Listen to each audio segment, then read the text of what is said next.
In the history of America government shut down ఇంత longest టైంలో జరిగింది. ఎయిర్‌పోర్ట్‌లో ఎంప్లాయీస్ సరిగ్గా పని చేయట్లేదు. మిలిటరీ వాళ్ళకి సాలరీలు ఇవ్వట్లేదు. ఇంకొక ఇంపార్టెంట్ పాయింట్ అమెరికా మిలిటరీ మీద ఖర్చు పెట్టినన్ని డబ్బులు ప్రపంచంలో ఏ కంట్రీ ఖర్చు పెట్టదు.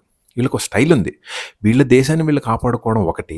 రెండోది వేరే దేశాలకు కూడా వీళ్ళు సెక్యూరిటీ ఇస్తారు. ఫర్ ఎగ్జాంపుల్ వరల్డ్ వార్ 2 తర్వాత జపాన్‌ని ధ్వంసం చేసేసి జపాన్‌కే మళ్ళీ సెక్యూరిటీ కూడా ఇచ్చారు. బావుంది సార్. నిజంగా బావుందంటుంటే మళ్ళీ దానికి జపానే డబ్బులు కూడా కట్టాలి. ఇంకో ట్విస్ట్ ఏంటంటే ఏసిన ఈ న్యూక్లియర్ బాంబ్‌ని న్యూక్ ఏదైతే అంటారో దానికైన ఖర్చు కూడా జపాన్ నుంచే తీసుకుంది. సో వీళ్ళకుండే ఖర్చులు వీళ్ళు ఎస్ఎస్ఎన్ మెయింటైన్ చేయాలి. అంటే social security number, Medicare maintain చేయాలి, మిలిటరీలో ఫండ్ చేయాలి. కరోనా తర్వాత వీళ్ళు ఆల్మోస్ట్ $6 ట్రిలియన్ ప్రింట్ చేసుకున్నారు.